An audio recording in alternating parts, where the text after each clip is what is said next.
In today's video, what we are going to be doing is comparing Victor Wembanyama to, of course, Chet Holmgren. These are two amazing basketball players who are both 7 feet tall, one being a rookie this year in the NBA and one being a rookie in the NBA next year. So let's get down. Let's check out these two amazing players. Really quickly, if you're looking for a very good shooting workout, make sure to go check out the link down in the description below for the hardest basketball shooting workout. Okay, so first off, we're going to take a look at the screen and roll and how the screen and roll is used by Victor Wembanyama. And when he sets that screen, he sprints after rolling towards the rim. He sprints to the rim. That's very important. You need to get to the rim as fast as possible. If your guard is not a fast enough passer, still sprint. If he can't hit you, then it's time for him to learn how to pass faster. So, by sprinting to the rim, keeping your head up. Look at this, look at this. He doesn't just sprint to the rim and look at the rim. He sprints to the rim while looking at the ball. That's hugely important. Because if you're not looking at the ball, you're never going to know when it's coming, and then it's going to hit you in the back of the head. So, of course, look at the ball, look at the man who has the ball, and sprint to the rim. Defensively, we also see that Victor Wembanyama is very good. He is not taking any running steps until that last second. Now, this is kind of interesting because, of course, shoulders are squared up towards the baseline. At the NBA level, this player is going to be able to notice that, and he would spin back around.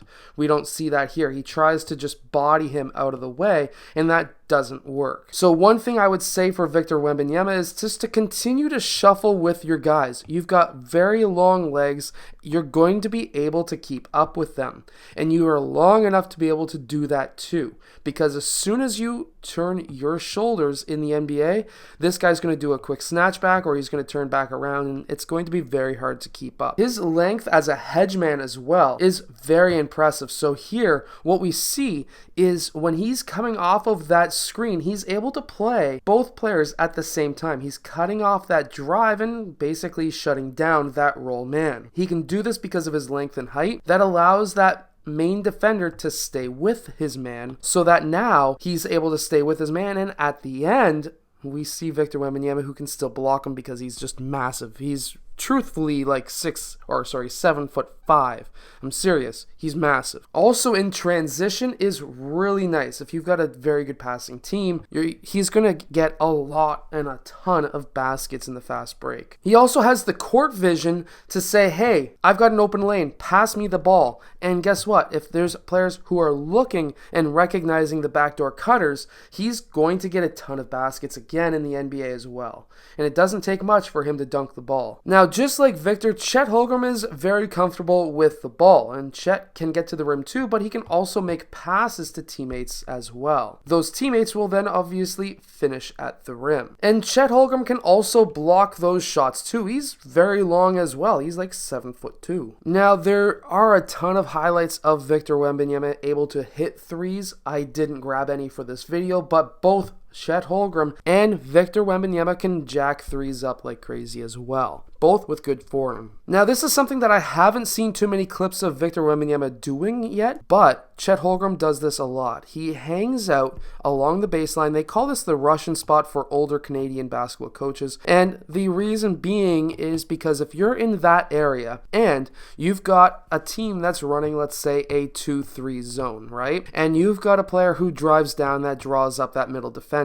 You're also having a defender here who's worried about these kick-out passes. He's worried about his own kick-out pass. Nobody's really paying attention to anybody in this area. And when that happens, this can just be a quick drop down or alley-oop for Chet Holmgren, and it's going to be a very easy basket. So if you're a bigger player, this is definitely an area to overutilize, because this area is going to get you a ton of baskets if you've got players who are driving down the middle of a zone defense. And Chet Holmgren is also very good at using the screen and roll. Something else that he does too is he does sprint to the basket as well. This is something that I see a lot of players not doing at the youth level. After you set that screen, sprint to the basket. Get your head looking at the ball. That is important. You want to know where that ball is going. And of course, if you can dunk it, you can dunk it. And again, we see him here. He sets that screen and then he's pretty well sprinting. He does stop and slow down, but that's because he's already in position in the low post to score and go up for a dunk. He also does gain a lot of attention by defenders. If he draws two defenders, he doesn't try to force anything. He passes it off to an open teammate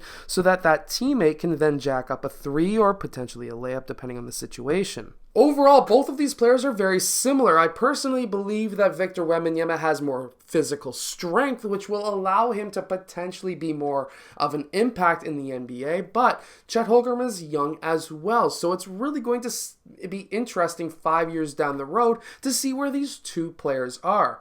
And there's so many other great young players like Scotty Barnes, as well as James Wiseman, which in my opinion is the most underrated player in the NBA right now because of his injuries. So overall, this is going to be a very interesting couple of years. Again, check out the hardest basketball workout down in the description below, and I'll see you guys again next time.